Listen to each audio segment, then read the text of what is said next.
Hey guys, tonight we begin with the utterly reckless, occasionally poetic, and often puke-covered experience of getting wasted in medieval times. When alcohol wasn't just for fun, it was safer than the water, more reliable than a doctor, and significantly cheaper than a confession. So, before you get comfortable, take a moment to like the video and subscribe, but only if you genuinely enjoy what I do here. And let me know in the comments where you're tuning in from and what time it is for you. It's always fascinating to see who's joining us from around the world. Now dim the lights, maybe turn on a fan for that soft background hum, and let's ease into tonight's journey together. Imagine you're a peasant in 13th century Europe. You've been working the fields since sunrise, you're caked in mud, your back hurts, and you're parched. But instead of reaching for a glass of water, you do something your modern descendants would find deeply alarming. You reach for a tankard of ale. And not because you're trying to get tipsy. No, it's because water could kill you. Medieval people had a healthy, well-earned paranoia of untreated water.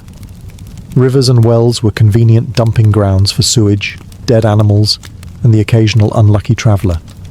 Germ theory didn't exist yet, but people had figured out through trial and very unfortunate error that drinking straight from the stream was a shortcut to spending the night with your face in a ditch, or in a shallow grave. The solution? Small beer, a low alcohol, mildly fermented drink made from grains, barley, and whatever yeast happened to be floating around. It wasn't glamorous, it wasn't strong, but it was safer than the plague-ridden puddle outside. Children drank it, nuns drank it, even monks drank it, though to be fair, they probably had better stuff. The average medieval person consumed about a gallon of ale per day.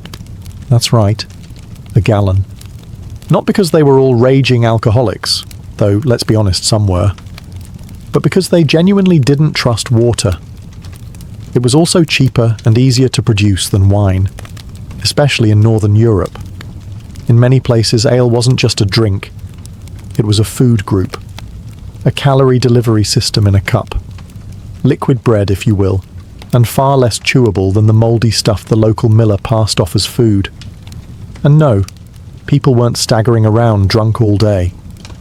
The alcohol content in small beer was usually 1 to 2%, just enough to kill bacteria, not enough to start a tavern brawl before breakfast.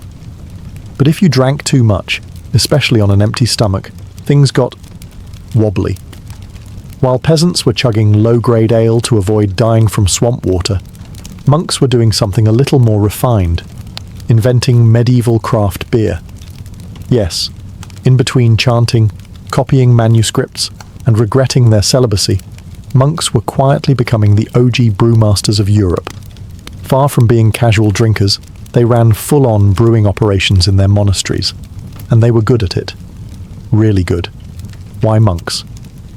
Well, monasteries were clean, relatively stable, and full of men with time, literacy, and access to big pots. Brewing became part of the monastic routine, just like praying, fasting, and passive-aggressively judging each other's handwriting. They brewed for guests, for pilgrims, for charity, and of course, for themselves. Let's not pretend Brother Pius wasn't sneaking a pint between Vespers and Matins. They also perfected recipes. Unlike peasants who just tossed grains in a pot and hoped for the best, monks documented everything. They measured ingredients. They timed fermentation. They even introduced hops to the process. Yes, hops. The plant that gives beer its bitterness and lets you pretend your IPA addiction is sophisticated. And while regular folks were drinking small beer, monks brewed stronger stuff. Why? Because they could. Also, because during fasting periods, solid food was banned, but beer wasn't. This brilliant theological loophole gave rise to what monks lovingly called liquid bread. It had calories, it had flavour, it had alcohol. What more does a cloistered man need? Some monasteries got so good at it that their beer became famous across regions. Townspeople would visit the abbey not for spiritual enlightenment, but for the booze. By the 14th century, many monasteries were running what we'd now call microbreweries, except instead of a guy named Chad in a flannel shirt, it was Brother Gregory with a tonsure and impeccable fermentation notes. Monastic beer became a brand. Even today, several beers still carry names tied to old monasteries, proving that holy men really understood the sacred relationship between man and mug. Before Instagram, before Facebook, and long before you could ruin your reputation with a tweet, there were taverns. And in medieval times, taverns were where everything happened. Weddings were planned there. Deals were made there. Fights broke out there. And yes, people got properly, gloriously, biblically drunk there. Taverns were the medieval answer to both the office and the town square. You went there to hear news, gossip about your neighbours, argue about taxes, and occasionally find out if someone had been secretly excommunicated. It was basically a medieval Reddit thread, except with more beer and slightly fewer trolls. Slightly. The interior was simple: a dirt or straw-covered floor, rough wooden benches, an open hearth, and a tavern keeper who may or may not have cleaned the mugs this week. The air was thick with smoke, garlic, and regret. And on busy nights, you might find travelling musicians, dice games, or an impromptu pig auction taking place between rounds. The drink menu? Modest. Usually ale, maybe cider, and if you were lucky or rich, a bit of wine. But no one came for the variety. They came for the chaos. And in a society where most people worked from dawn to dusk in back-breaking conditions, a tavern was more than a drinking hole. It was a pressure valve. It's also where social boundaries blurred, temporarily. In the tavern, peasants could bump shoulders with merchants, clergy might share a bench with the town blacksmith, and occasionally, someone might start speaking Latin after 2 cups, and no one would stop them. Everyone was equal under ale. Until someone knocked over a jug, then all hell broke loose. Of course, not everyone was a fan. Church leaders complained that taverns were dens of sin, and city councils tried regulating them with about as much success as regulating pigeons. But the truth was simple. Taverns were essential. They kept communities together, let steam blow off, and gave people a place to lose arguments, money, and memory, all in one night. In medieval Europe, how drunk you got, and how much dignity you lost in the process, often depended on your social class. Because getting wasted wasn't a one-size-fits-all experience. It came in tiers, like a really unstable wedding cake with a goat sleeping under it. Let's start at the bottom. The peasant. Your average village labourer drank small beer or weak cider throughout the day, not to party, but to stay alive. It was a calorie source, a water substitute, and frankly, one of the few affordable pleasures in a life full of blisters and taxes. Peasants drank from wooden cups, clay jugs, or, if things got really desperate, their hands. Getting wasted wasn't always the goal, but on feast days, you could count on someone waking up in a haystack with no memory and someone else's shoe. Now, slide up the muddy social ladder to the nobility. Here, alcohol was about status. Nobles drank wine, ideally imported, absurdly expensive, and served in a goblet that could double as a helmet. Wine was often sweetened, spiced or perfumed, because nothing says power like drinking something that smells like your grandmother's closet. Feasts in noble courts were liquid marathons, multiple courses, endless refills, and toasts that went on so long you could grow a beard mid-sentence. Getting drunk at court was common, even expected, but it had to be done gracefully. Slurred Latin and wine-stained robes? Forgivable. Throwing up on the bishop's lap? Slightly less so. Then there were the monks and clergy, floating in their own bubble. Technically celibate, occasionally sober. Monasteries brewed beer, but the priests drank wine. For sacramental purposes, of course, which is a polite way of saying they were usually tipsy by vespers. But whether peasant or noble, the one universal rule was, don't waste it. Alcohol was valuable. Every drop came from labour, fermented, stored, and hauled by someone who'd rather be napping. You drank what you had, and you respected it. Or you got in a fight with the baker and ended up in the stocks. Drinking was the medieval equaliser. It dulled misery for the poor, and inflated egos for the rich. Everyone got something out of it, Some got hangovers, some got legends. So, you might be wondering, what exactly did medieval people drink when they wanted to unwind? Or just survive another day of ploughing, plague, or papal taxes? Let's begin with ale, the true backbone of the medieval beverage lineup. It was unfiltered, uncarbonated, and often thick enough to chew.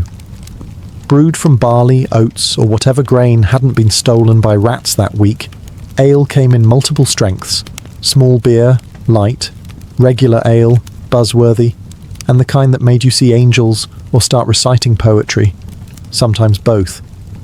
Next was mead, the drink of choice for those who wanted to feel a bit mythological. Made from fermented honey and water, it was sweet, strong, and popular at feasts, or among people who thought regular beer just wasn't theatrical enough. If Ale was the village plumber, mead was the bard with the lute and questionable eye contact. Then came wine, mostly for the rich, the monks, and anyone living in southern Europe where grapes were more plentiful than morels. But medieval wine was a far cry from your modern Merlot. It was often sour, weak, and routinely mixed with herbs, spices, or even seawater. Yes, seawater.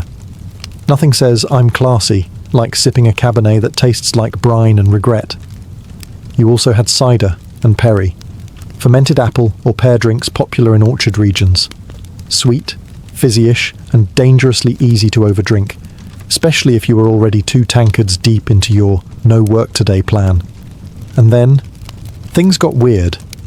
Some folks drank braggot, a medieval hybrid of beer and mead, usually strong enough to peel paint. Others enjoyed posset, a bizarre hot mixture of curdled milk and ale. Picture a foamy soup made by someone who's angry at cows. Occasionally, medicinal concoctions came into play, herb-infused wines that promised to cure everything from headaches to demons. Whether they actually cured anything is questionable, but after 3 cups, no one cared. And finally, there was ale mixed with raw egg, for the brave and the soon-to-be nauseous. Did it help with strength? Maybe. Did it smell like something you'd regret? Absolutely. If you think medieval people drank a lot during regular days, you should see them at a feast. These weren't your grandma's polite dinners. They were all-night carnivals of consumption, meat, music, merriment, and massive quantities of booze. And getting drunk wasn't just accepted. It was basically built into the seating arrangement. Feasts happened for any occasion: weddings, holidays, the birth of a royal heir, the return of someone who hadn't died from crusading, or just because the Lord was bored and wanted to show off his new goblet shaped like a falcon. The drinking began early. Wine or strong ale was poured by the gallon, and guests were expected to participate, enthusiastically. Refusing a toast could be seen as rude, suspicious, or even unpatriotic. In some courts, it was practically treason. Toasts weren't just cheers. They were elaborate rituals with speeches, blessings, and the occasional passive-aggressive poem. And every toast was followed by more food, more drink, and usually more bad decisions. Nobles drank from ornate cups, gold, silver, sometimes carved horn, because even intoxication had to be a performance. Meanwhile, servants scurried around refilling mugs, clearing trenches, aka edible plates made of stale bread, and quietly judging everyone. As the evening dragged on and inhibitions vanished, the party often devolved into a blur of singing, wrestling, and long-winded storytelling no one asked for. There are medieval records of people dueling mid-feast over who told a better joke or whose beard had more dignity. And then came the entertainers. Minstrels, dancers, jugglers, or that one guy who made inappropriate shadow puppets after too much mead. All fueled by the same overflowing pitchers. If things went well, you left wobbling, full of roast goose and good cheer. If they went poorly, you woke up under the table next to a jester and a broken lute, swearing you'd never drink again. Until next week. Feasts were structured chaos, and alcohol? It was the social glue and the accelerant. If you thought beer pong was the peak of human civilization, allow me to introduce you to the chaotic world of medieval drinking games, where the stakes were high, the rules were vague, and the chance of injury hovered somewhere around Absolutely.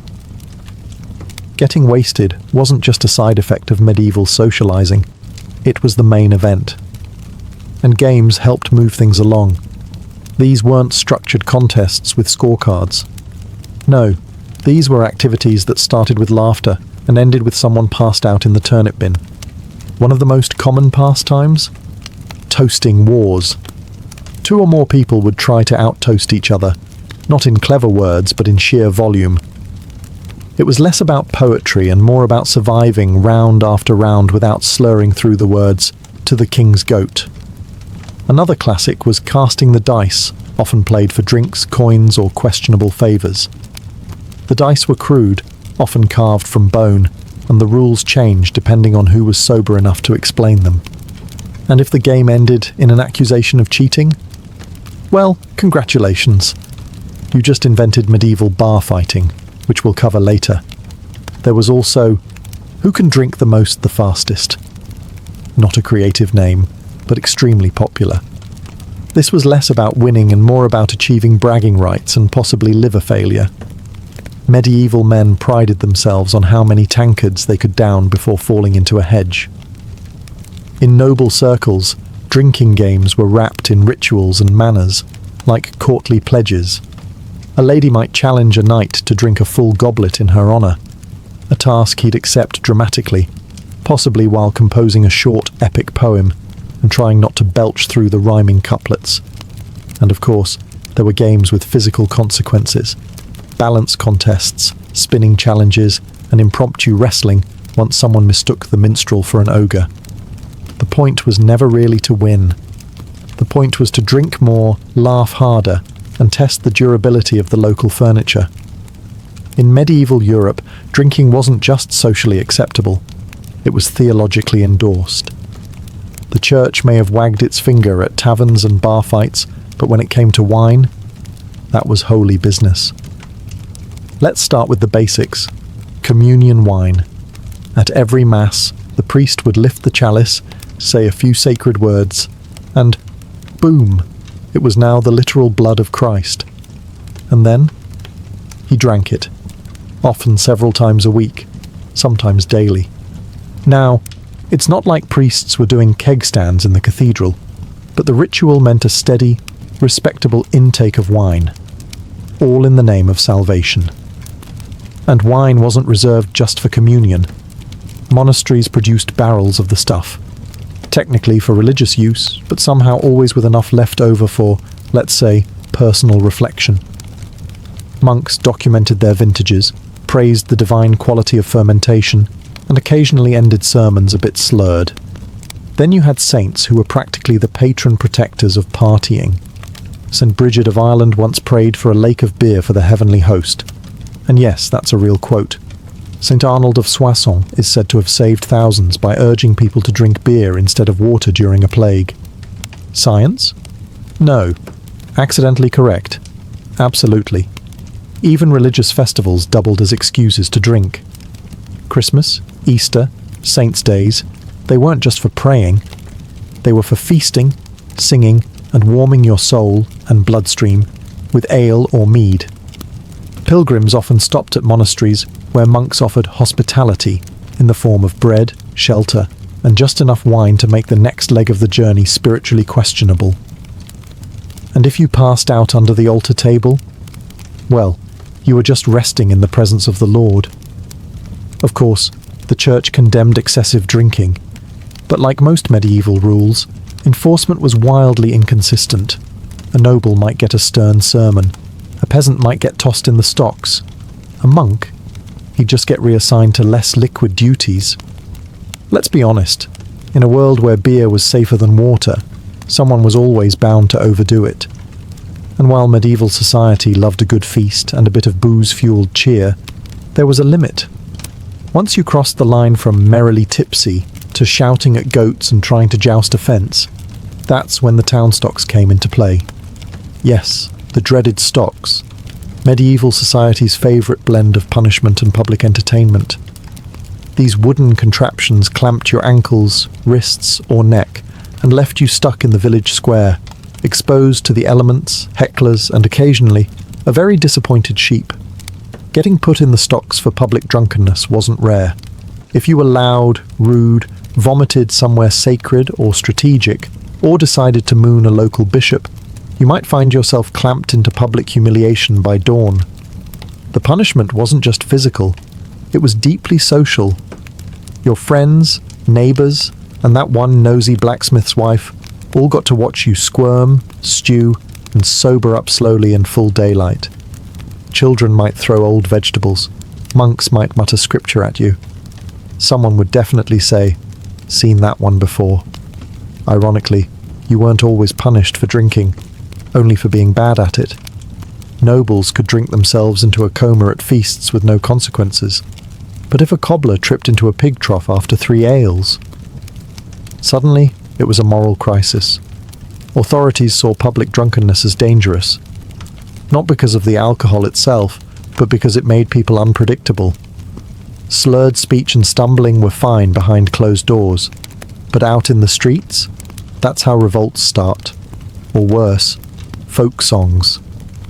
Some towns even had ale tasters, whose job was to make sure tavern beer wasn't too strong, or at least not stronger than the mayor's tolerance. Still, being drunk in public was rarely treated as a crime. It was a mild disgrace, a social slap on the wrist. You weren't a criminal, just someone who got a little too medieval on a Wednesday night. And after a few hours in the stocks, you walked away stiff, shamed, and probably planning your next visit to the tavern. Just quieter this time. Hangovers in the Middle Ages were exactly as awful as you'd expect, minus the ibuprofen and minus any sympathy from your neighbours. You wake up on a pile of straw, the church bells are going off like Judgment Day, and there's a goat staring at you because apparently you passed out in its stall. Again. So what did medieval people do for hangovers? Well, for starters, they powered through it. You had chores. You had obligations.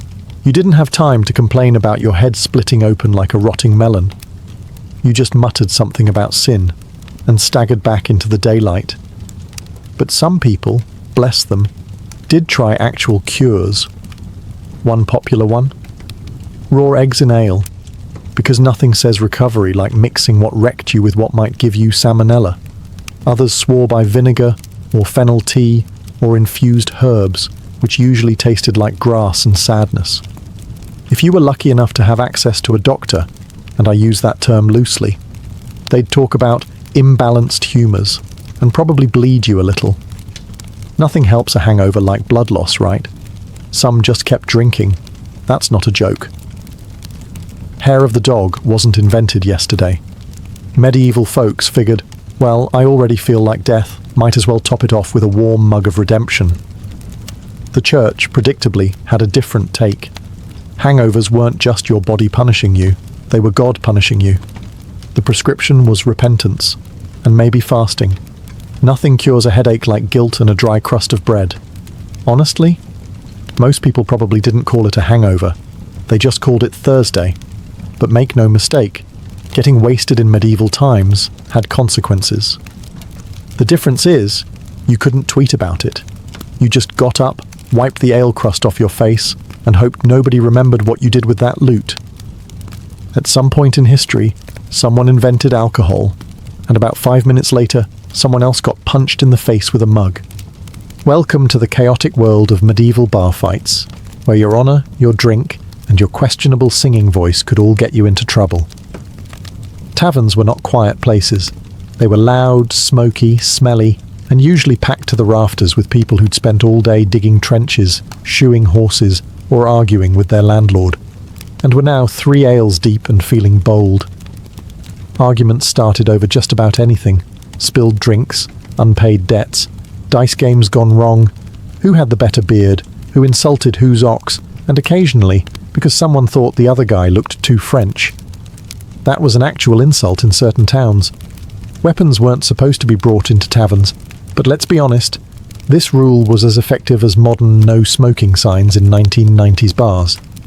Daggers, clubs, even walking sticks could turn into weapons if the argument got heated enough. And if you didn't have a weapon?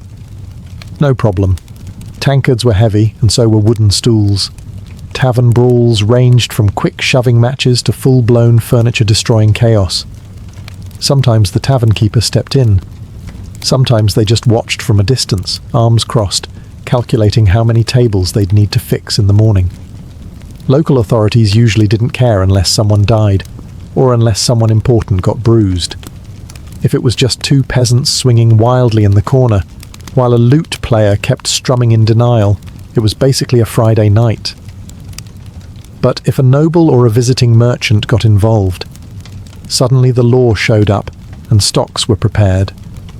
Or worse, you were fined a month's wages and banned from the tavern, which was basically medieval exile.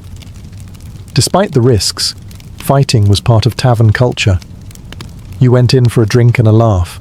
Sometimes you got both. Sometimes you got a black eye and a story you weren't allowed to tell around your grandmother. Medieval drinking wasn't just a man's game.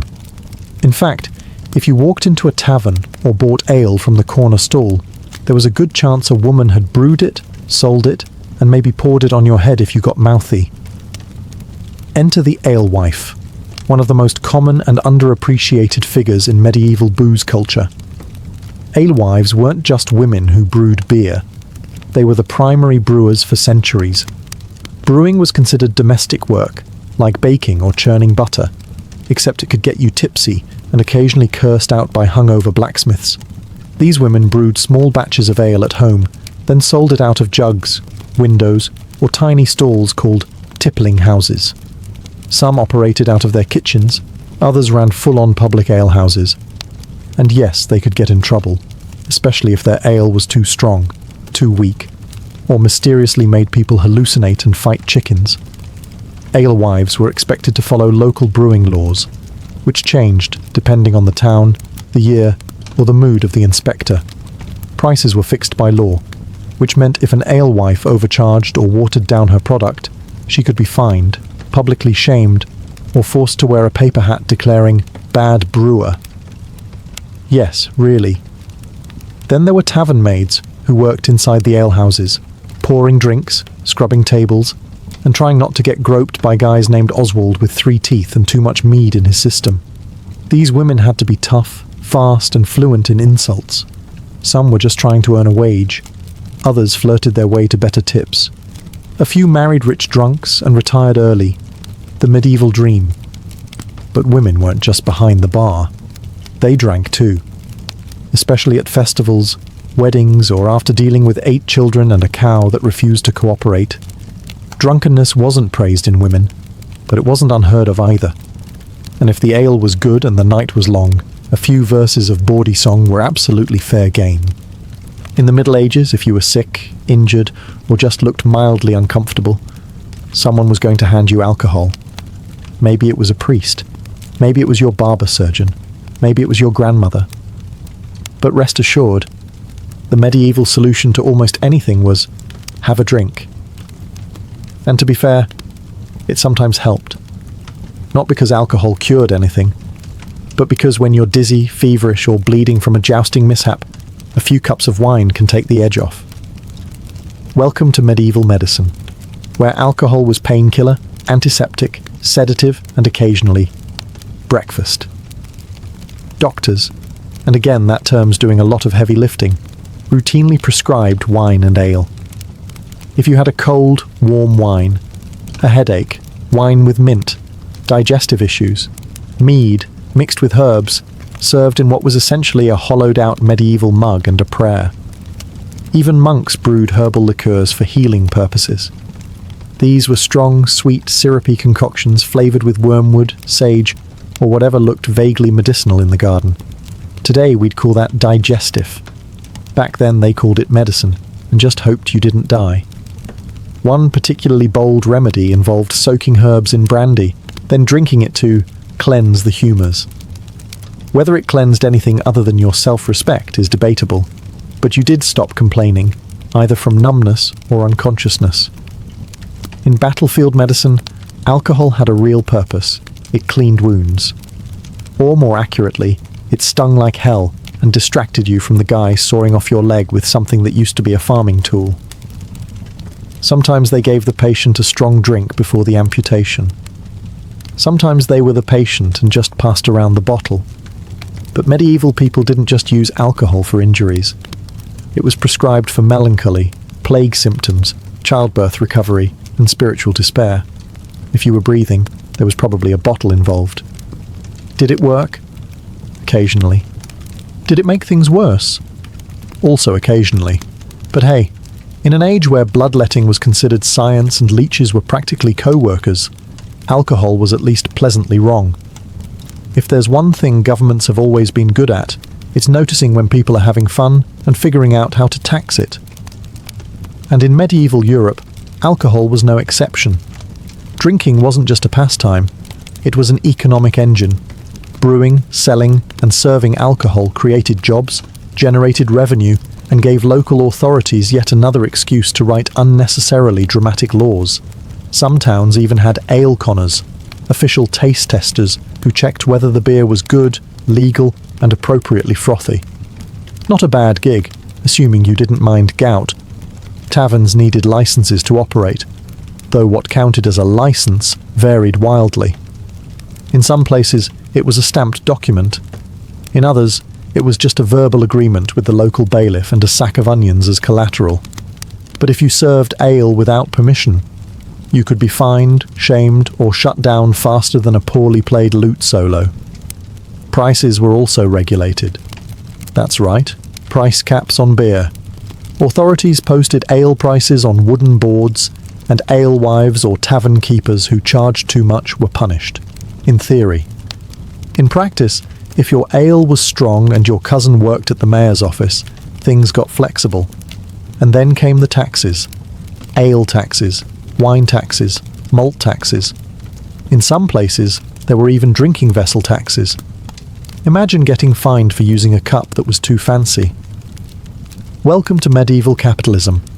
Monasteries and nobles often had tax exemptions, of course, because nothing says divinely inspired like not paying duties on your barrels of mead. Meanwhile, peasants were stuck paying levies on every batch they brewed for family gatherings, even if it tasted like watery sadness. But these regulations didn't stop people from drinking. They just made them more creative. Some taverns operated unofficially, some brewers sold off the record, and others simply bribed the right people and hoped no one checked the ledgers too closely. The result? A booming, slightly illegal, ale-soaked economy built on loopholes, gossip, and the unshakable human desire to have a pint at the end of a long day. In short, medieval booze wasn't just social, it was business, and business was booming. By the end of the medieval period, the way people drank, and what they drank, started to shift. Slowly, subtly, and with far fewer pigs in taverns. One major change came with the rise of stronger alcohol. Distillation, that magical process that turns wine into something that could clean wounds and erase memories, became more refined in the late Middle Ages. This gave birth to early versions of brandy, aquavitae, water of life, and other dangerously potent drinks that made beer look like toddler juice. At the same time, international trade expanded. Exotic spices, new brewing techniques, and, eventually, sugar and rum made their way into Europe. With every shipload of imported goods, drinking culture evolved. Mead and ale began to lose ground to wine and spirits, especially among the wealthy, who now wanted to sip imported claret and pretend they were part of the Renaissance. Taverns also got an upgrade. By the 16th century, some evolved into inns and public houses, early versions of the pub. Drinking was no longer just something you did after work. It became a structured part of travel, politics, and even postal delivery. Yes, medieval mailmen drank. Frequently. And then came the Reformation, which poured cold water and guilt on a lot of the party. Reformers like Calvin and Knox were not big fans of public drunkenness. Suddenly drinking became a moral battleground, and taverns were accused of being dens of sin, sloth, and questionable fiddle playing. Governments got stricter, licensing laws multiplied, taxes increased. Public drunkenness was increasingly criminalized, but the desire for a good drink? That never went away. It just adapted. Alewives were pushed out by guilds and male-run breweries. Wine was regulated by state-appointed officials. Spirits became fashionable in court. And slowly but surely, drinking moved from an everyday necessity to more of a social choice. The Middle Ages gave way to modernity, and while we gained better sanitation, cleaner water, and slightly less mead, we also started to forget how deeply entwined alcohol had been with survival, celebration, and social life for centuries. In ancient Babylon, love was not a spontaneous, rosy-cheeked affair. It was war. And like any good war, it required strategy, incantations, and sometimes the assistance of a very grumpy demon. Babylonian love magic didn't shy away from meddling with the supernatural. If you couldn't win someone's affection through charm, you'd write their name on a cursed clay figurine and bury it near their door. Just like that, you had leverage. Who needs roses when you've got necromancy? The Babylonians believed love could be summoned, or subdued, through ritual and invocation. Tablets from Mesopotamian archives describe enchantments where a priest or sorceress would call upon Ishtar, the goddess of love and war, to bend the will of a target. And Ishtar was not the gentle, harp-playing type. She once destroyed an entire mountain range because someone dumped her. So, yes, she knew a thing or two about vengeance and passion. Some spells included hair, nail clippings, or drops of blood. Organic tokens to tether the lover's soul to the spellcaster. These were either burned in small fires, dissolved into oils, or wrapped inside fabric pouches. These pouches would be buried beneath thresholds or hidden in beds to heat the heart of the desired person. That heating could sometimes cause obsession or madness. But hey, what's love without a little side effect? And it wasn't all about attraction. Babylonian texts also mention apotropaic spells, designed to drive away unwanted suitors or remove a rival's erotic pull. In one particularly nasty charm, a woman asked the gods to make her rival's breath smell like a corpse, subtle, effective, and guaranteed to ruin any moonlit moment. This mix of erotic desire and divine manipulation created a culture where love was a battlefield layered in ash, honey, blood, and whispers. You didn't just hope someone loved you, you dragged them into a cosmic tug of war, using scrolls, dolls, and invisible spirits to tip the scale. Love, in Babylon, was rarely mutual. It was an act of will, and when words failed, spells stepped in, etched in cuneiform, whispered to the stars, and sealed with sacred smoke. Babylonian love wasn't pure, but it was potent. In ancient Greece, love spells were less about hearts and flowers, and more about domination and desperation. The Greeks had a specific name for this magical obsession, eros. But it wasn't the gentle affection you'd write poetry about. It was a frenzied, all-consuming madness, more likely to land someone in a temple begging for mercy than walking hand in hand through olive groves. Greek love magic was split into two powerful branches, agoge spells and philia spells. Agoge spells were meant to drag someone, sometimes literally, to the practitioner. Usually used by men, these spells aimed to inflame lust, cause sleeplessness, and even make the victim hallucinate until they surrendered to desire. A typical agoge spell might say something like, "Burn her heart until she comes to me crawling." Yes, crawling. Greeks were not subtle about their intentions. The spells were often written on lead tablets, cheap, durable, and heavy with symbolism, and buried in graveyards or wells, places considered gateways to the underworld. Why? Because these spells often invoked underworld spirits or restless ghosts to do the dirty work. You wanted someone to fall in love? You'd call on a dead guy who had nothing better to do? On the other hand, philia spells were more affection management. These were often used by women trying to maintain peace in marriages or control their husband's wandering eyes. Rather than summon burning passion, philia spells focused on harmony and loyalty. They were sometimes infused into wine or oil, acting like magical tranquilizers hidden in daily rituals. Of course, herbs and potions played their part. Greeks used aphrodisiacs like mandrake root, which looked vaguely human and was believed to scream when uprooted. Probably not ideal first date material. Love potions also included honey, myrrh, and even crushed bones, mixed into drinks or rubbed onto clothes. A particularly strong recipe involved menstrual blood, an intimate and powerful ingredient believed to tie a man's soul to his lovers forever. Greek erotic magic wasn't romantic in the modern sense. It was strategic, visceral, and usually aimed at control rather than consent. Eros, the god of love, was often depicted blindfolded and armed with arrows for a reason. Love wasn't just blind, it was dangerous, and the Greeks knew exactly how to weaponize it. When it came to love, the ancient Romans took what the Greeks started and added more wine, more drama, and far more legal loopholes. Roman love spells weren't merely folk traditions whispered by lonely hearts.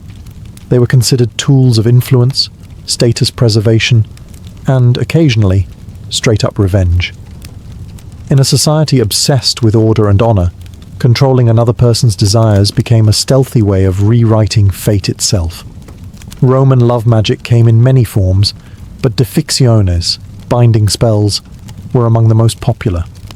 These were usually etched into thin sheets of lead and folded like cursed love letters before being buried in tombs or tossed into rivers. The idea? Entrap the target's mind, body, and spirit by invoking chthonic deities like Pluto or Hecate. The writing was often sharp, commanding, and full of desperate pleas. Some read like court summons, others resembled melodramatic fan fiction. A particularly eerie example from Rome asks that a woman named Victrix burn with love for me, Marcus, like a torch, day and night, until she can no longer bear to be without me. Sounds romantic. Until you realize Marcus buried that spell next to a child's grave to add extra power. Roman ethics. Optional. Perfumes and oils were another avenue for magical manipulation. Women would anoint themselves, or their intended lovers, with concoctions laced with herbs like vervain, mint, or even belladonna, which could sedate or stimulate depending on the dosage. A sweet-smelling woman might not just be trying to impress, she could have been dosing her toga-wearing crush with a micro-love spell in liquid form. One particularly scandalous Roman tactic was the so-called Venus wine, a potent love potion allegedly containing animal parts, exotic herbs, and bodily fluids. Slaves and courtesans were rumoured to slip it into their masters' goblets to tilt the power balance. If the potion didn't work, at least the hangover might spark some vulnerability. Roman law, interestingly, did acknowledge love magic, but not as a crime of passion. Instead, it was lumped into sorcery and considered a public threat if it disrupted property rights or inheritance. Love was all fun and games until someone cursed a senator into celibacy. For the Romans, love was political, magical, and occasionally toxic, just the way they liked it. In ancient Egypt, love was sacred, mystical, and dangerous in the hands of the wrong priest. Egyptian love spells combined religious devotion, poetic metaphor, and, when needed, ruthless manipulation.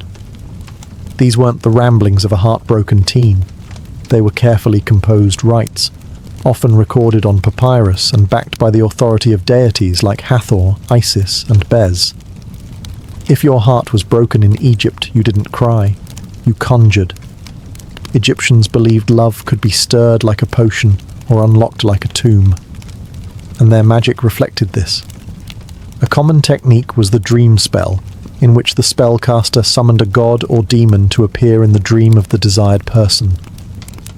The spell would whisper, "You long for her, like the desert longs for rain." Elegant? Yes. Manipulative? Absolutely. One recovered papyrus from the Ptolemaic period describes a spell where the target's heart is likened to a captive bird, fluttering endlessly unless reunited with the one who cast the charm. These texts were often written in red ink, considered magically potent, and sometimes included miniature drawings of bound figures or symbolic birds with clipped wings. A visual cue, just in case the gods needed reminding. But it wasn't all about metaphor. Physical objects had power too. Wax figurines were used to represent both the spellcaster and the target. These dolls were anointed with perfumes, pierced with needles, or placed in jars with inscribed love formulas. And depending on the goal, passion or punishment, the results varied wildly. Want affection. Rub the doll with lotus oil. Want revenge for rejection. Add scorpion venom. Potions were popular, often involving ingredients like honey, wine, mandrake root, and, unsurprisingly, blood. Some spells even required menstrual blood mixed with beer, which was believed to bind the man's soul to the woman through shared essence. Offer that at a modern cocktail bar and see how it goes. What truly set Egyptian love magic apart was its divine undertone. These weren't mere tricks, they were invocations. Love and lust were seen as natural extensions of divine will. But divine will could be influenced with the right hymn, the right words, and a properly charged amulet. Ingredients that walked the line between medicine, magic, and outright poison. You weren't just wooing someone with roses. You were slipping them a cocktail of hallucinogens, animal parts, and sometimes your own bodily fluids. If modern dating is complicated, at least it doesn't usually involve powdered mummy. In ancient love magic, ingredients weren't chosen for their smell or taste. They were selected for symbolic and spiritual force. The more potent or taboo the object, the more power it was believed to have. Hair, fingernails, spit, and menstrual blood were commonly used because they contained personal essence. To bind someone, you needed part of them, or part of yourself. But some recipes went well beyond the personal. In Babylon, spells sometimes called for scraps of lion skin, crocodile fat, or the feathers of nocturnal birds, creatures thought to live between worlds. In Egypt, scorpion venom might be smeared onto amulets or mixed with myrrh to stir both desire and dread. In Rome, spells occasionally included the ashes of burned bones, or disturbingly, the remains of condemned criminals. If love couldn't be earned, it would be stolen from the world of the dead. One particularly twisted Greek recipe instructed the user to obtain the bones of a bat, grind them with honey and wine, and leave the mixture beneath a moonlit statue of Aphrodite. Drink it, and your target would become mad with desire. Of course, they might also become mad, full stop.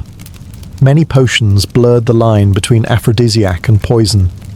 Belladonna, mandrake, and henbane were all popular ingredients. Taken in the right amount, they induced lightheadedness and emotional openness. Taken in the wrong amount, well, let's just say love became eternal, in a tombstone kind of way. And while men often wielded love spells to incite lust, women frequently used more subtle means: clothing enchantments, food magic, or charm bags sewn with silken herbs. These might be hidden in pillows or hung beneath beds.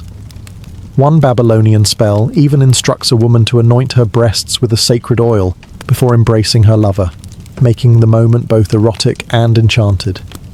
Not all ancient love spells were meant to ignite passion. Some were curses in disguise, wrapped in seductive words but loaded with venom. These weren't about mutual desire. They were about domination, humiliation, or vengeance. And their true goal wasn't love, it was control. In ancient Greece and Rome, many so-called love spells were actually diffictiones, binding curses meant to overwhelm the will of the victim.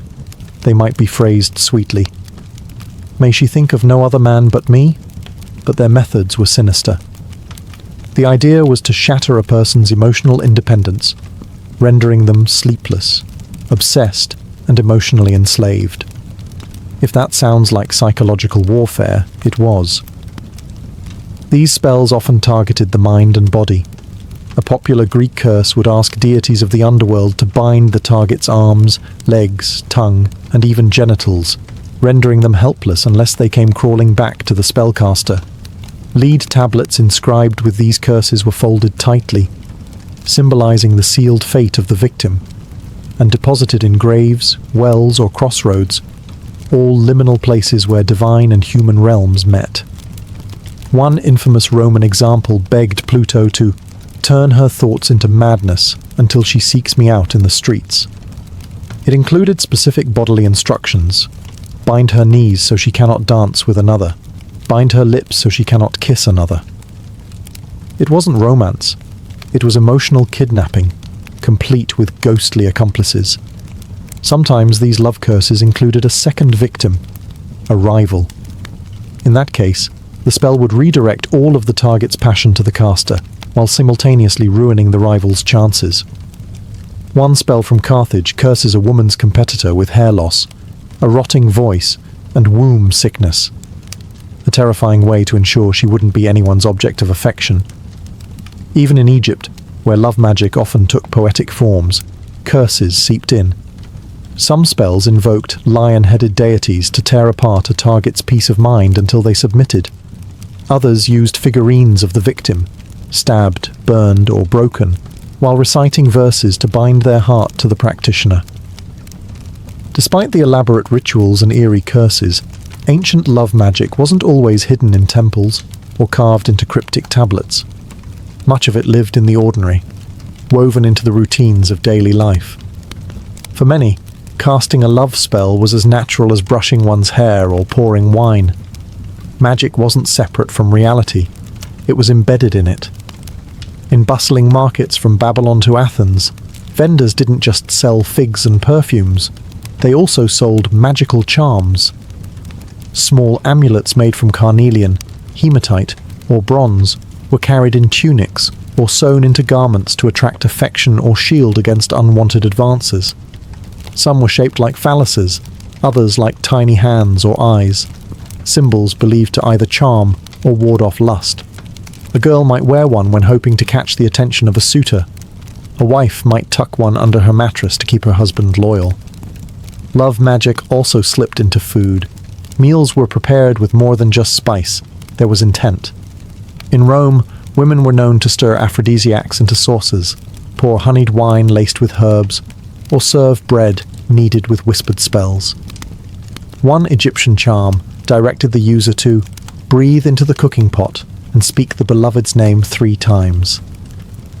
Dinner became a slow seduction, each bite a step closer to enchantment. Even cosmetics weren't immune. Ancient Greek women ground special herbs into their eye kohl or lip pigments, believing it would make their gaze irresistible. A spell from the Hellenistic period instructed a woman to recite lines from a hymn to Aphrodite while applying rouge, transforming her daily beautifying routine into a sacred act of attraction. Clothing too carried magic. A Babylonian text recommends washing a garment in enchanted water before offering it to a potential lover. In doing so, the shirt itself became a charm, and if that lover wore it? The spell was said to tighten like a net. These everyday spells weren't always grand or theatrical. They were subtle, intimate, performed in kitchens, bedrooms, and bathhouses. To the ancients, love magic wasn't reserved for desperate sorcerers or vengeful aristocrats. It was for everyone. For all their seductive promises, ancient love spells were never guaranteed to work, and when they did, the consequences could be disturbing, even tragic. While many spellcasters imagined a blissful union as the result of their magical efforts, ancient texts and warnings suggest that love magic often unraveled in unexpected and terrifying ways. The same spell meant to bind a lover could just as easily summon illness, madness, or divine punishment. In Greece and Rome, philosophers and priests alike cautioned against meddling with the will of others. Theophrastus mocked those who relied on love potions, portraying them as foolish and desperate. Pliny the Elder flat out labelled love magic as dangerous superstition, warning that its practitioners were either deluded or criminal. Even in magical papyri, cautionary lines were often included. Do not call upon this spirit unless you are ready to accept what follows. And what followed could be grotesque. One Roman legend tells of a man driven mad by a failed spell. He wandered the streets at night, calling out the name of a woman he no longer recognized. In another tale, a woman who used a potion to secure her husband's fidelity found herself the target of his obsession. As he became violent and paranoid, convinced she was unfaithful despite her original intentions. Some spells even warned that the gods might turn on the user.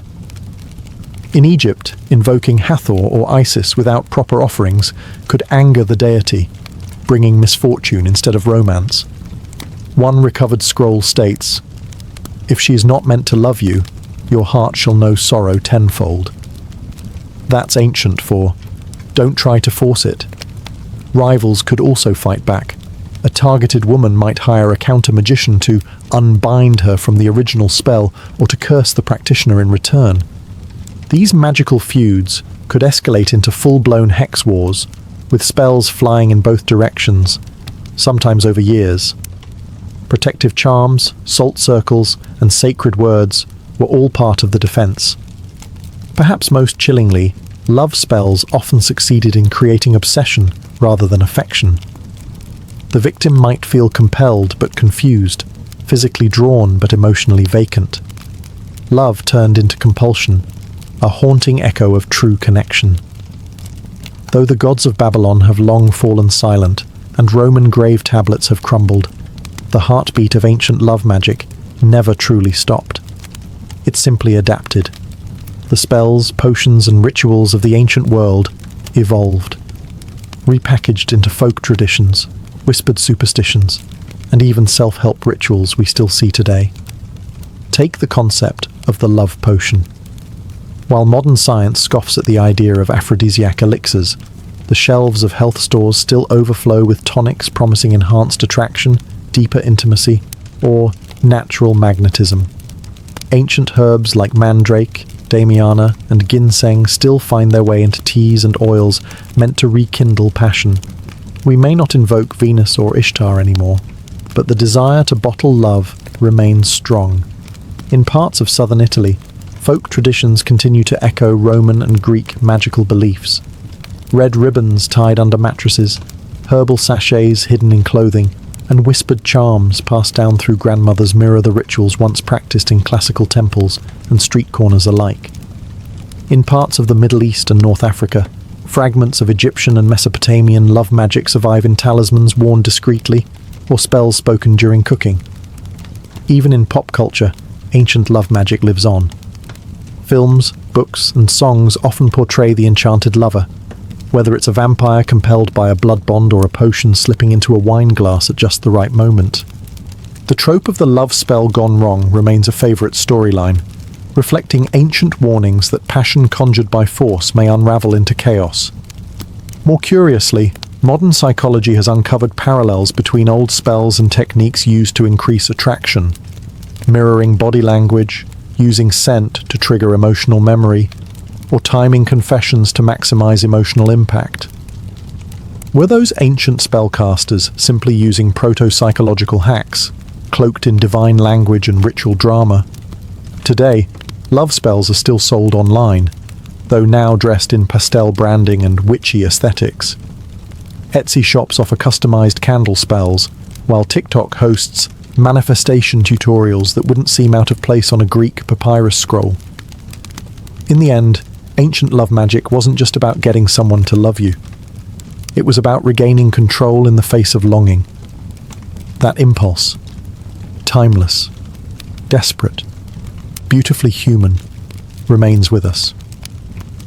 We still chase that same alchemy, to be seen, desired, chosen.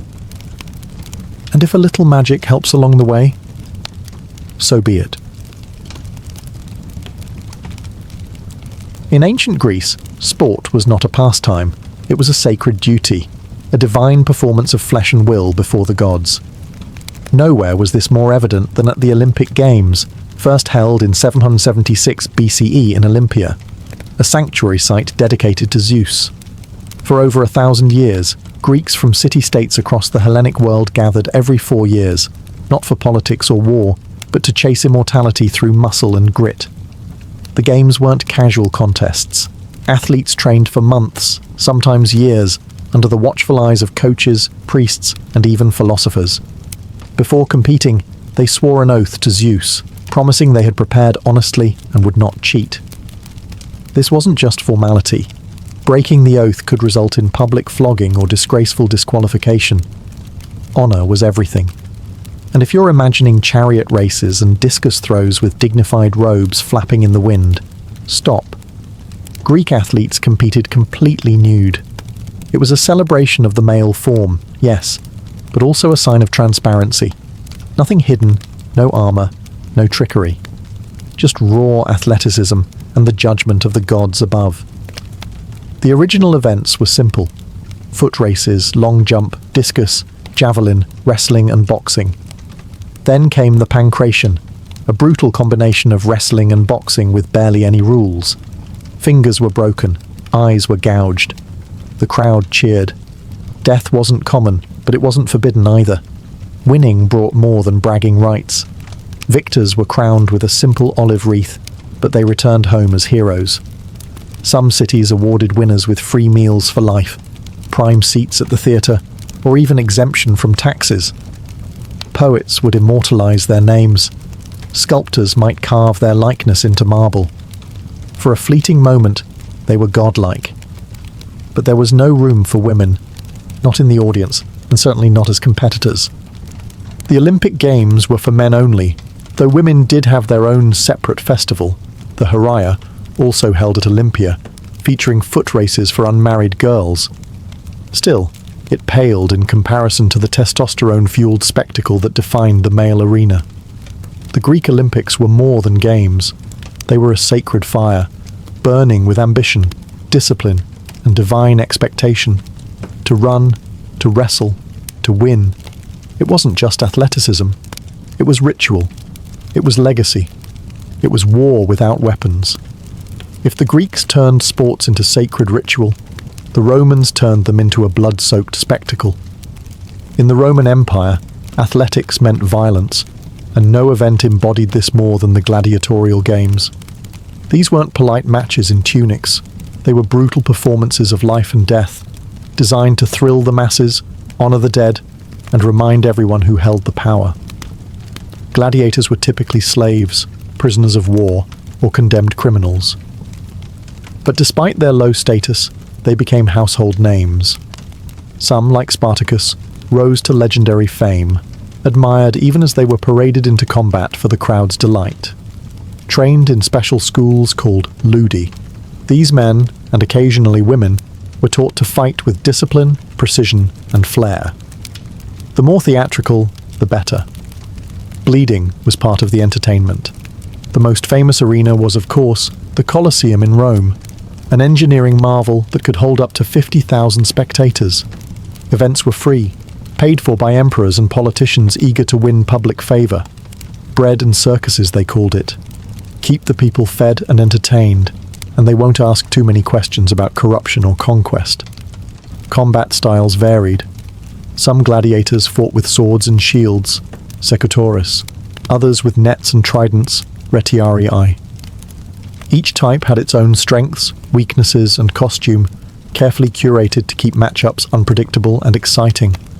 The games also included mock sea battles, wild animal hunts, and public executions. It was athleticism meets theatre meets horror. But not every fight ended in death. Contrary to popular belief, most matches ended when one fighter conceded. Killing a well-trained gladiator was bad for business. These fighters were investments. Only the editor, the person sponsoring the games, could decide if a loser lived or died. And yes, the infamous thumbs up or down gesture. Probably a myth. Ancient sources are ambiguous, so let's chalk that up to Hollywood flair. Despite their blood-stained purpose, some gladiators achieved celebrity status. They received gifts, fan letters. Yes, ancient graffiti has been found praising their beautiful thighs, and sometimes even freedom. Retired gladiators could become trainers, bodyguards, or minor celebrities. Long before football, baseball, or basketball, the peoples of Mesoamerica played a game that was part sport, part religious drama, and part cosmic allegory. Known today as the Mesoamerican ball game, or by its Nahuatl name, Olamalistli, this was no weekend leisure activity. It was a sacred rite, a political tool, and occasionally a death sentence. Played by the Olmecs, Maya, and Aztecs, The game involved a heavy rubber ball, sometimes weighing as much as 4 kilograms, that players had to keep in motion using only their hips, elbows, knees, or thighs. No hands allowed. The goal varied by region and era, but in many cases, it involved hitting the ball through a vertical stone ring mounted high on the court wall. Considering the size of the ball and the limited body parts allowed, scoring a point was nothing short of miraculous. The courts, known as tlachtli or poktapok arenas, were shaped like a capital I, with sloping sides and often surrounded by carvings depicting gods, warriors, and scenes of sacrifice. These weren't your average playgrounds. They were stages where the divine and human collided.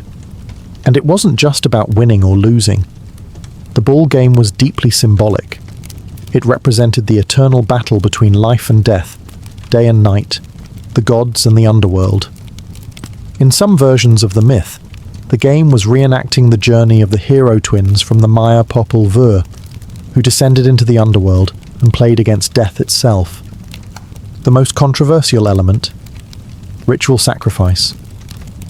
Contrary to popular myth, not all games ended in death, but many important matches, especially those tied to religious festivals, did. The sacrificed weren't always the losers either. In some elite contexts, the captain of the winning team was offered as a noble tribute to the gods, ascending, in theory, to divine favour through death. Others argue it was the losers who paid the price, a public display of cosmic justice. What's undeniable is the cultural weight of the game. It wasn't mere entertainment. It was theology in motion. The thud of the rubber ball echoed through temple plazas, a heartbeat of belief, identity, and power.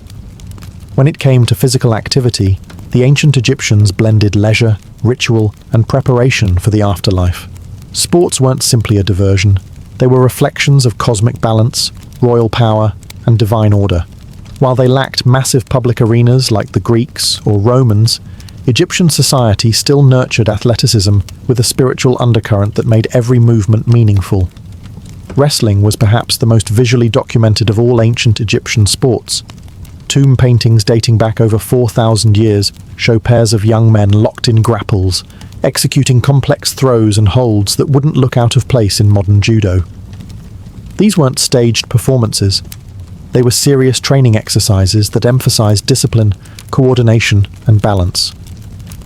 Wrestling was often used to train soldiers and elite guards, but it also had ritual significance, symbolizing the eternal struggle between order, Mahat, and chaos. Archery was another vital sport, especially for the pharaohs. Depictions of rulers firing arrows from chariots, sometimes while the vehicle was in motion, were not just records of skill, but political propaganda. A strong pharaoh was a divinely approved one, and mastery of the bow was proof of divine favor and martial readiness. During festivals, kings would sometimes demonstrate their prowess by shooting arrows through copper rings, surrounded by cheering priests and nobles. Rowing competitions also held a place in ancient Egyptian life, especially along the Nile. Crews of young men competed in ceremonial regattas, their synchronized strokes reflecting discipline and unity. These weren't just for sport.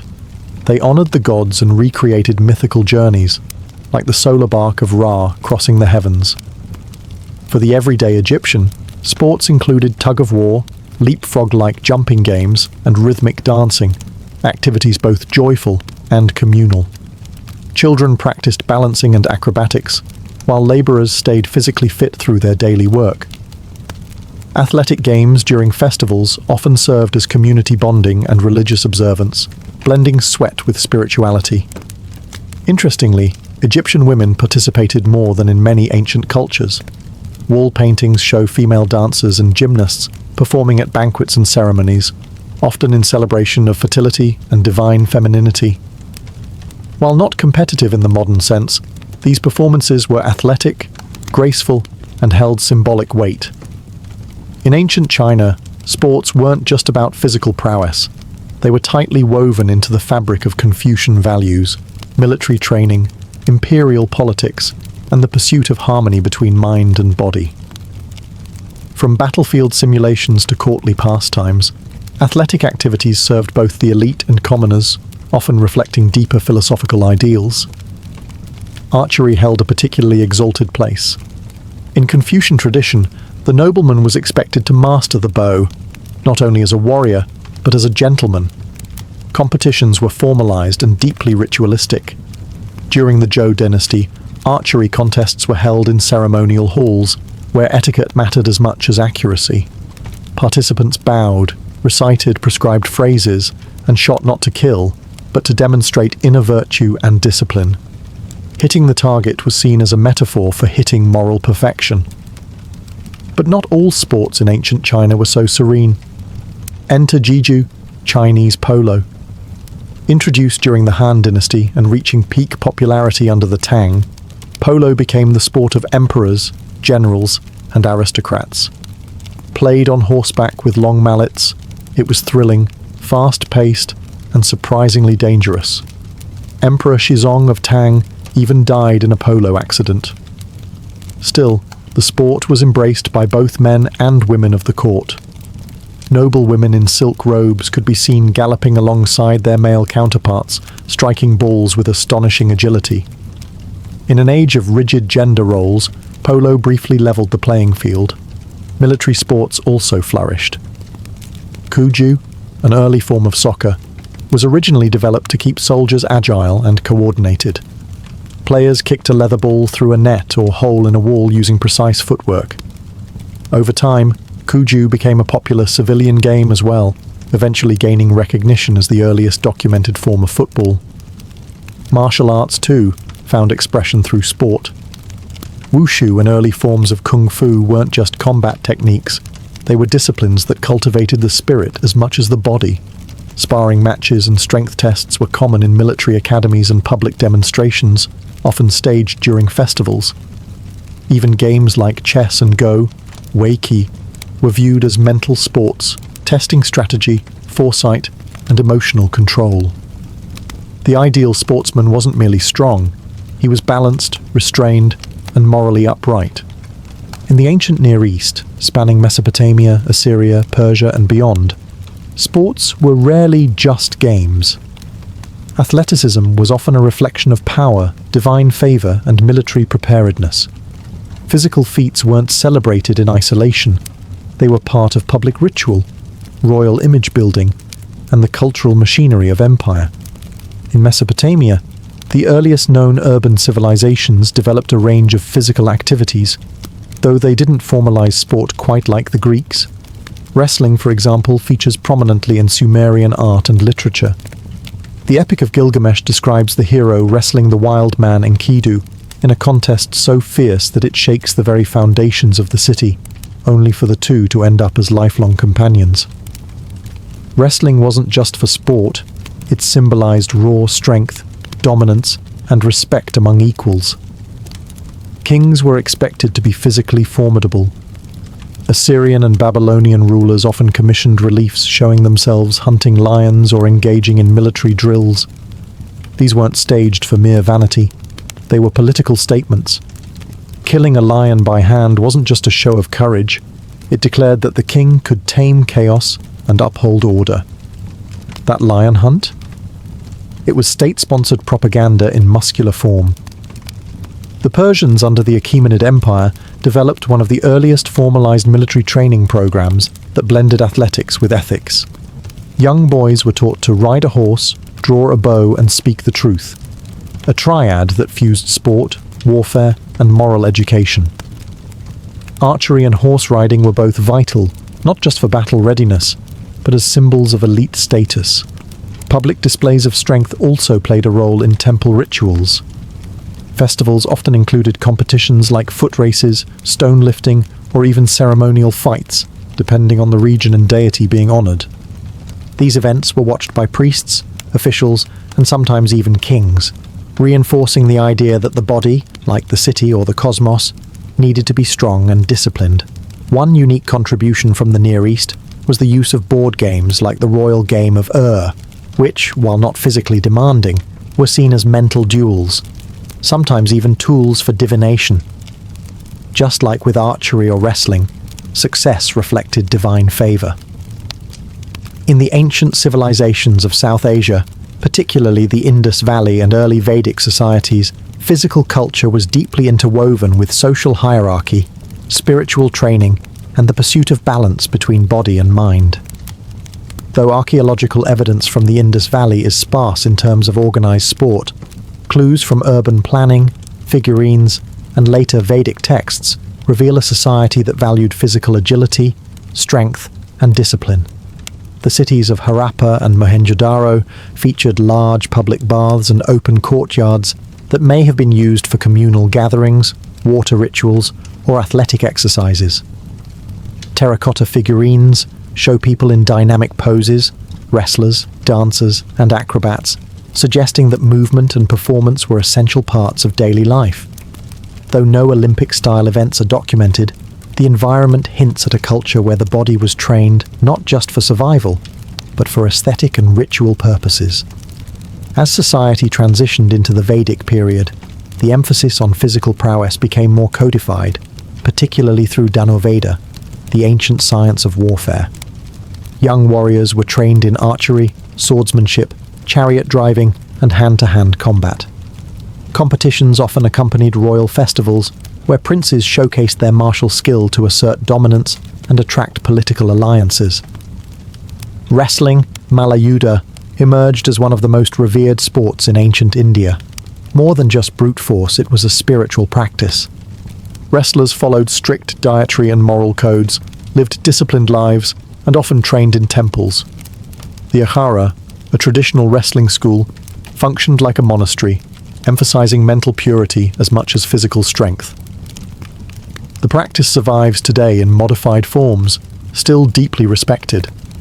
Ball games and dice games also appear in Sanskrit texts. Krida, the Sanskrit word for sport, encompassed everything from racing animals to playing strategy games. In the Mahabharata, even divine heroes like Krishna and Arjuna are shown participating in sports, often using their skills as metaphors for cosmic struggle. Yoga, too, originated during this period, not as a gentle stretching routine, but as a rigorous system of physical and mental discipline aimed at achieving spiritual liberation. Athleticism here was not for glory, but transcendence. Though often overlooked in historical accounts, women in the ancient world did participate in sports, though usually under strict limitations and in gender-specific arenas. When women trained, competed, or performed physical feats, it was often tied to fertility, grace, or ritual purity, rather than public spectacle or competition. Yet across cultures, we find surprising evidence of female athleticism, sometimes celebrated, sometimes suppressed, but never absent. In ancient Greece, women were banned from the Olympic Games, not just from competing, but even from watching. However, they had their own festival, the Heraia, held in Olympia in honor of the goddess Hera. Young, unmarried girls raced barefoot in tunics shorter than the norm, their hair loose in contrast to married women's veils. Though there was no javelin or pancration, victory was still rewarded with olive crowns and commemorated with statues. In Sparta, women enjoyed far more athletic freedom. Spartan girls trained publicly in running, wrestling, and throwing, often competing in front of male audiences. Their athleticism was seen as a civic virtue. Strong mothers produced strong warriors. While the rest of Greece found this shocking, Sparta viewed female strength as foundational to their militarized society. In Egypt, tomb paintings and reliefs show women dancing, leaping, and performing gymnastic feats, particularly in festivals and religious ceremonies. These performances, though not competitive, were demanding and athletic. Some scenes even show paired female acrobats in mid-air poses, suggesting a long tradition of trained movement and physical artistry. Ancient Rome offers more complex examples. While elite Roman women rarely engaged in public sport, lower-class women and slaves occasionally performed in arenas as gladiatrices, female gladiators. Though rare, inscriptions confirm their existence. More commonly, women participated in ball games, swimming, and equestrian training within private villas. In China, Tang Dynasty records show noblewomen playing polo, one of the only major sports that allowed women and men to compete side by side. Dressed in flowing robes, they galloped through imperial courts, striking balls with precision. These scenes shocked later Confucian historians, but they demonstrate a brief window where elite women wielded athletic agency. Though the crowds have vanished and the dust of ancient stadiums has long settled, the spirit of ancient sports still pulses through the modern world. From Olympic gold medals to football stadium chants, today's athletic culture owes more than just inspiration to the ancient world. It inherits its structure, its spectacle, and even its soul. The Olympic Games themselves are a direct resurrection. Revived in 1896, the modern Olympics were consciously modelled on their Greek ancestors, complete with ceremonial oaths, laurel motifs, and even the flame, a symbol once sacred to Hestia. The values may have shifted from divine favour to international cooperation, but the essential goal remains: to celebrate the physical limits of the human body. Roman influence echoes in our love for stadium sports. Massive arenas, structured leagues, and the theatricality of modern games, from entrance music to over-the-top commentary, mirror the gladiatorial shows of the Colosseum. Even the idea of cheering sections, uniforms and sports as national identity can be traced back to the imperial pageantry of Rome. Mesoamerican traditions resonate in the ways we tie sports to ritual and symbolism. Though no modern game ends in human sacrifice, thankfully, we still speak of athletes as warriors, matches as battles, and trophies as sacred objects. Victory remains mythologized. From China's elegant archery contests to the militaristic discipline of Persian training, the idea of sport as moral education has endured. Modern martial arts continue to teach not just movement, but respect, restraint, and self-mastery, values rooted in ancient codes. Even forgotten games like Cuju and Krida have seen renewed interest as historians and enthusiasts seek to rediscover the diverse origins of modern athletics. Ancient board games, too, are reappearing in popular culture, not as dusty relics, but as reminders that competition isn't always physical. Perhaps most striking is how the ancient world framed sports as more than recreation. They were political tools, religious expressions, and acts of identity. Today, when athletes kneel, speak out, or represent entire nations, we're seeing the same tradition unfold: sport as narrative, as power, as legacy. In short, the ancient world didn't just invent games, it invented the idea that through sport, humanity could aspire to greatness. Not just strength or speed, but honour, meaning, and the eternal pursuit of something just beyond our reach. Paris, the city of light, romance, revolution, and art. But few tourists realise that beneath the elegant boulevards and iconic monuments lies another city, far darker and infinitely more silent. A shadow Paris, stitched together by tunnels, carved into limestone and lined wall to wall with bones. This is the Catacombs, a 200-mile underworld filled with the remains of over 6 million people. The descent into the catacombs begins innocently enough. A spiral staircase leads you down, away from the noise of the living world. The air grows colder, the light dims, and then you're there, in the ossuary, a space where walls are literally made of human bones, stacked with disturbing precision. Skulls are arranged in rows like trophies, femurs cross-hatched in decorative patterns. Some tunnels even form shapes: hearts, crosses, columns. It's morbidly artistic and disturbingly calm. This macabre labyrinth was never built with tourists in mind. In fact, the catacombs began as limestone quarries, dug as early as the Roman era. Paris grew by using the very bones of its earth. Limestone for buildings, cathedrals, bridges. But by the 1700s, those empty quarry tunnels would take on a new role, because the living were running out of room for the dead. By the mid-18th century, Paris faced a dire crisis. Its cemeteries, particularly the infamous Saints' Innocents, were so overcrowded, that corpses were literally spilling into nearby buildings. The stench, overpowering, disease, inevitable. Something had to be done. In 1786, officials began exhuming millions of corpses from overflowing graveyards and relocating them into the abandoned quarries. Workers moved cartloads of bones under cover of night, a grim procession lit by torchlight. The bones were dumped at first, then rearranged later into the haunting formations we see today. It wasn't just sanitation, it was spectacle. The result is a vast necropolis beneath a modern metropolis, a place where time stands still, where bones of plague victims, revolutionaries, and medieval monks rest side by side. The catacombs don't just preserve the dead, they hold the memory of a city that has always teetered between beauty and decay. So while Paris above sparkles with elegance, below it sleeps, silent, dark, and watching. By the mid-1700s, Paris was running out of space, not for the living, but for the dead. Cemeteries had become overburdened to the point of collapse, quite literally. The most infamous offender, the Cimetière des Innocents, located in the centre of the city.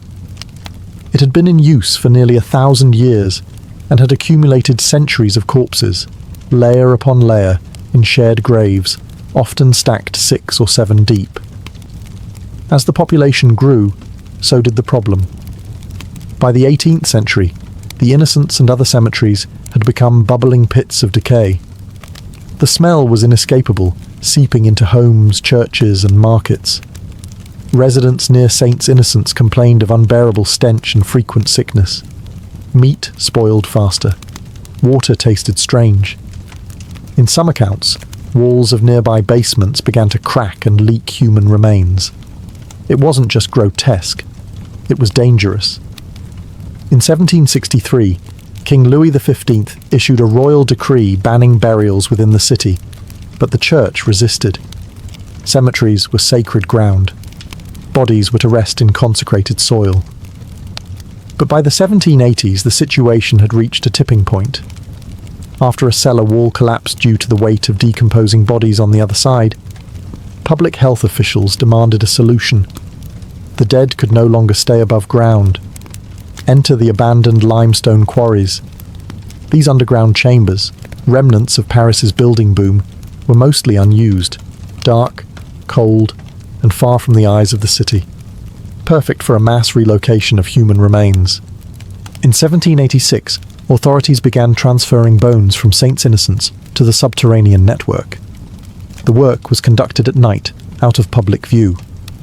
Workers wore long robes, and the carts of bones were draped in black cloth. Priests accompanied the processions, chanting the rites of the dead. It was equal parts grim and reverent. The transfer of bodies continued for decades. Other cemeteries were emptied too, Saint-Étienne-de-Grès, Madeleine, and Montmartre among them. As more bones filled the tunnels, officials began arranging them into patterns, both to save space and to provide a sombre sense of order. This crisis, born of too many dead and too little land, created one of the world's most chilling monuments.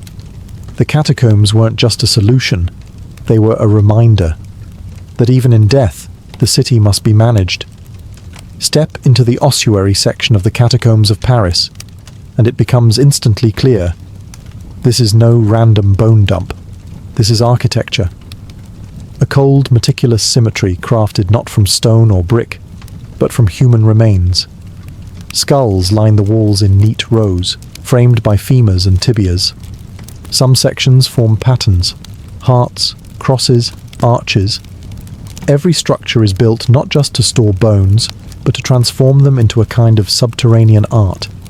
This transformation didn't happen by accident. It was the work of Louis-Étienne Héricard de Thury, the inspector of quarries during the early 19th century. While earlier transfers had simply involved piling bones in heaps, Héricard had a different vision. He believed the catacombs could serve as a moral and aesthetic monument, both a solution to overcrowded cemeteries and a reflection on the transience of life.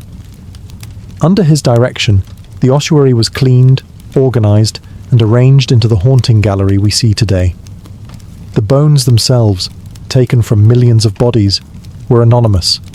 There are no names, no tombstones, just bone upon bone, arranged like library shelves of the dead. The only identifiers are plaques, small stone markers denoting which cemetery the remains came from, and the year they were transferred. In some sections, poetic inscriptions appear. One reads, "Stop. This is the Empire of Death." Structural stability was a concern too. The bones weren't just decoration. They were used to reinforce the existing tunnels. In some places, bones are packed behind retaining walls, hidden from view but essential for holding up the narrow corridors. Engineers had to be careful.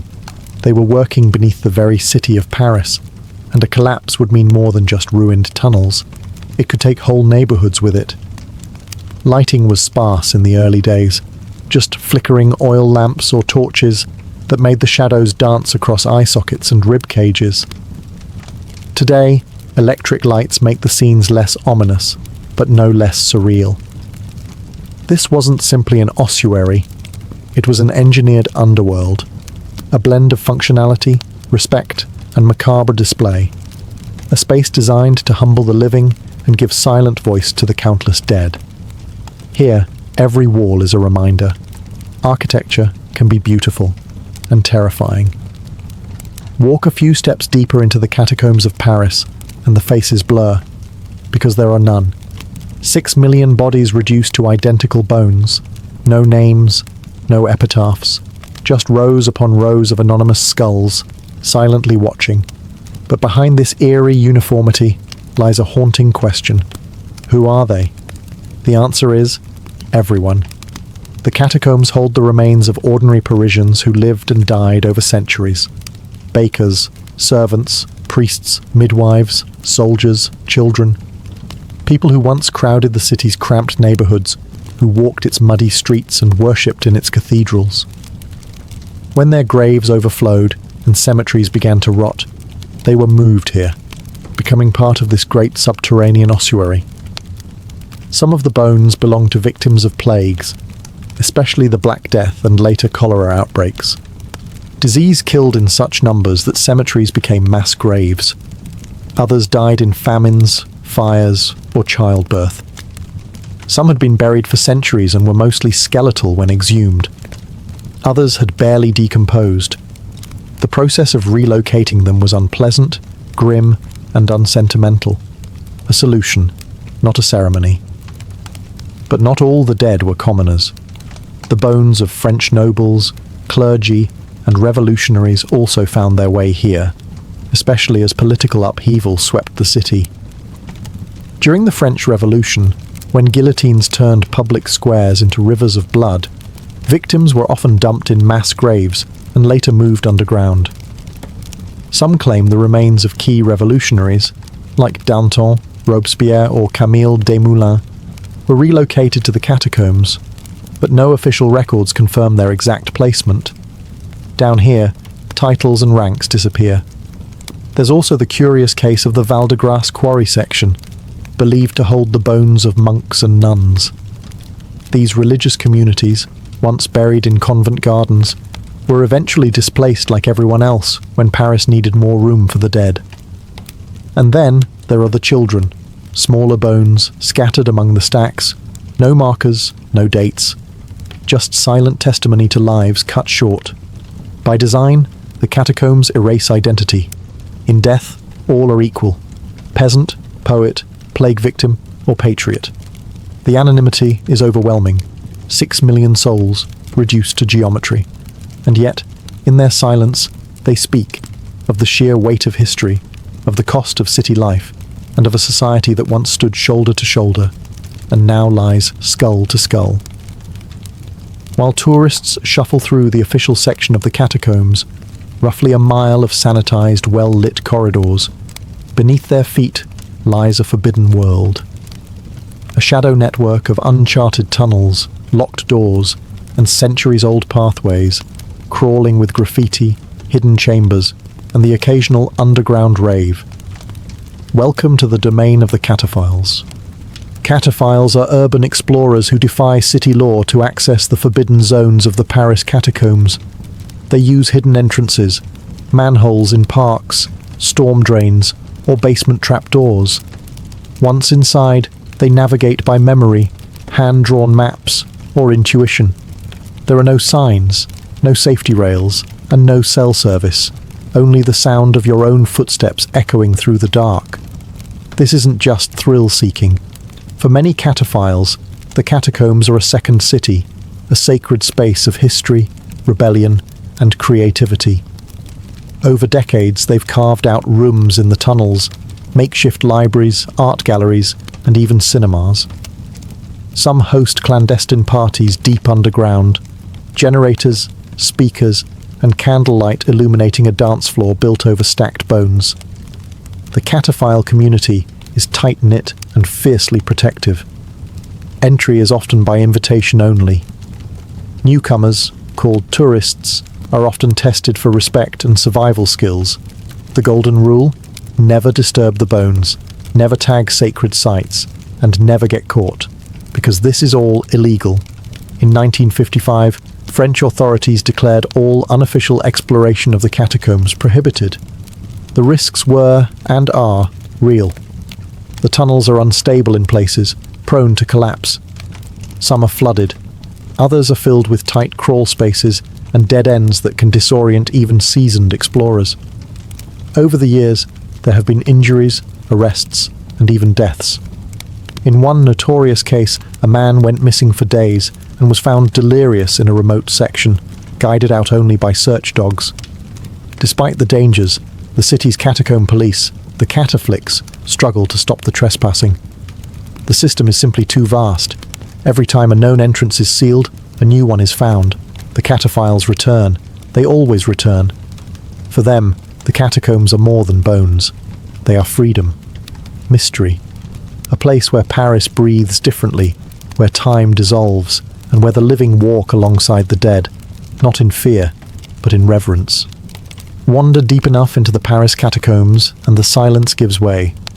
Not to voices, but to symbols. Messages scratched into limestone. Cryptic arrows, names, faces. Cryptic poetry in fading paint. This is the language of the tunnels. A tapestry of graffiti, signs, and secret codes left by generations of cataphiles, workers, soldiers, and the dead. Some of the oldest markings come from quarrymen, centuries before the catacombs became a burial site. These early miners carved dates, initials, and directional arrows into the walls to track where they'd been. Many engraved their names with pride, like time-stamped signatures in the earth. Others marked exits, stone quality, or left sketches, simple images of pickaxes, candles, even ships. These weren't just idle doodles, they were survival tools in a lightless maze. Once the catacombs became an ossuary, a new language emerged. Carved plaques from the 18th and 19th centuries that label which cemetery the bones came from. Some include haunting epigrams. Where is death? Always behind you. Others quote scripture or Latin maxims about the vanity of life and the certainty of death. But deeper in the forbidden zones, modern hands have added their own voice. Cataphile graffiti flourished in the 20th century. Some pieces are artistic masterpieces, elaborate murals painted by flashlight, entire walls transformed into glowing skeletons, mythical beasts, or surreal portraits. Other markings are practical. Arrows pointing toward known exits, nicknames etched into stone, or coded directions like GV Chalak 30 Mins to Montrouge. The tunnels have their own unofficial map, an oral cartography passed among cataphiles. Locations bear cryptic names. The beach, a sand-filled cavern. The cellar, the cathedral, the sandbox. Some walls are nicknamed for the images on them. The mushroom forest, the elephant room. Without this insider knowledge, getting lost isn't just possible. It's almost guaranteed. There are also marks of occupation. Candle holders carved into walls, benches made of scavenged stone, rusted hinges where makeshift doors once stood. Some explorers bring stencils or ink stamps, marking their visits like underground passports. Others leave behind poems, bottle caps, or small figurines, quiet offerings to a world of eternal night. In the catacombs, language becomes legacy. Every scrawl, every arrow, every whisper in paint is part of an evolving chronicle telling us someone was here, someone passed through, and someone wanted to be remembered. During times of war, the Paris catacombs were more than a macabre curiosity. They became a battlefield in the shadows. Beneath the streets, while bombs fell and regimes shifted above, the catacombs served as shelter, hideout, and strategic weapon. For centuries, they've been a part of Paris's wartime story, quiet, secretive, and essential. During the French Revolution, bones were still being transferred underground, but the tunnels were already becoming more than storage. As the guillotine claimed heads by day, the catacombs absorbed the mounting remains by night. Rumours swirled that revolutionaries used the tunnels to move undetected across the city, plotting in the dark. These passages weren't just for the dead, they were tactical. In World War II, the catacombs entered a new chapter of intrigue. When Nazi Germany occupied Paris in 1940, the Wehrmacht and the SS mapped sections of the catacombs for military use. In one infamous case, a bunker was constructed beneath the Lycée Montaigne, right within the tunnel system. Hidden from the Allies, it served as a command post, complete with reinforced walls, supply storage, and communication lines. But the resistance was watching. The French resistance, ever resourceful, also used the catacombs. Underneath enemy-controlled Paris, they navigated these tunnels with expert knowledge, staging ambushes, smuggling weapons, and conducting meetings in the echoing dark. It was a game of subterranean cat and mouse. One level below the Nazis, French fighters moved like ghosts. The cataphiles of the time, those already familiar with the unofficial sections, became invaluable. Their knowledge of hidden entrances and obscure routes turned the catacombs into a guerrilla labyrinth. Some sections still show evidence of their presence. Resistance graffiti, remains of ration cans, and even defensive structures built into the stone. Bomb shelters were carved during air raids. Ordinary citizens sometimes fled to the tunnels during Allied bombings or Nazi crackdowns. Down there, in the stillness, families waited. Bones on one side, war above, hope somewhere in between. After the war, many of these wartime sections were sealed off or forgotten, but traces remain. A rusted door, a pile of gas mask filters, a scorched wall. The catacombs held secrets long before the 20th century, but in wartime, they became something more. A crucible of survival, resistance, and the quiet defiance of a city that refused to die. Where there are bones and darkness, legends follow. The Paris catacombs are no exception. Over the centuries, these tunnels have become the breeding ground for myths, ghost stories, and urban legends that blur the line between reality and nightmare. Once a burial solution, the catacombs now host a folklore of their own, one that continues to grow with every new echo in the dark. One of the most famous tales is that of the Phantom of the Catacombs. Some say it's a long-dead quarryman who got lost and now wanders the tunnels, his footsteps heard but never seen. Others claim he's a plague victim, cursed to roam the ossuary forever, seeking his lost family among the 6 million skulls.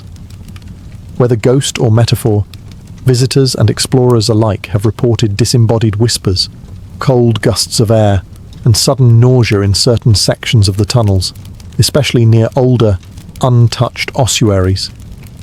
Then there's the legend of the camcorder tape.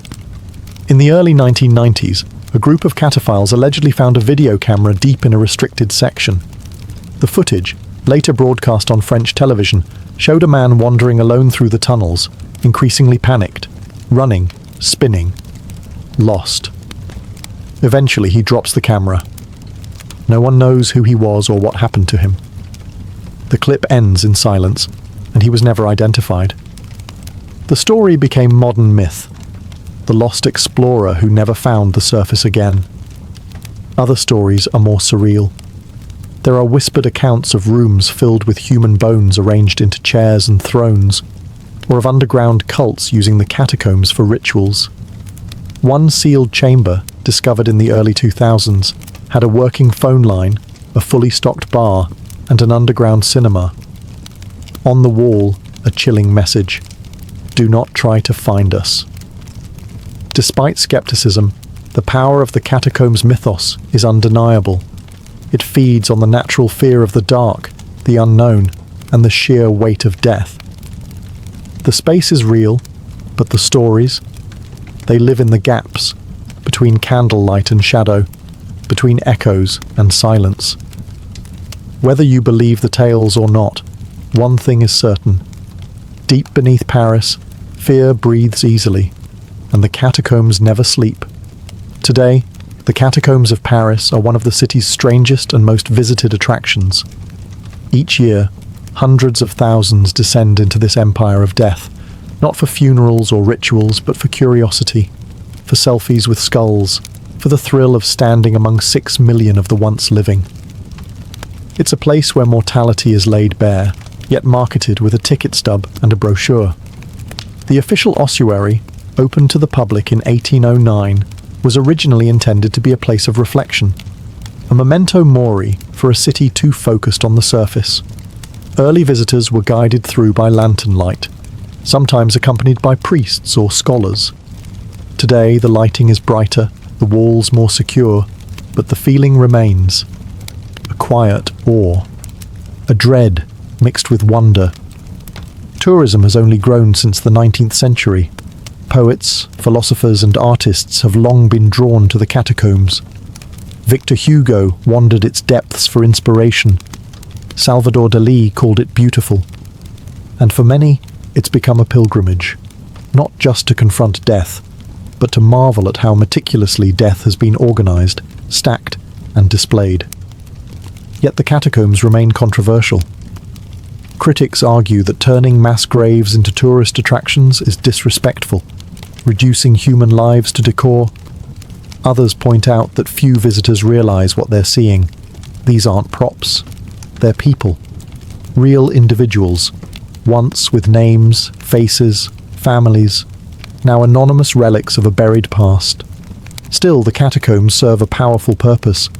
They remind us of scale, the sheer number of lives lived before us. They are, quite literally, the foundation of Paris, the dead supporting the living. Bones that once carried bread, books, or revolution now hold up the city's myths and sidewalks.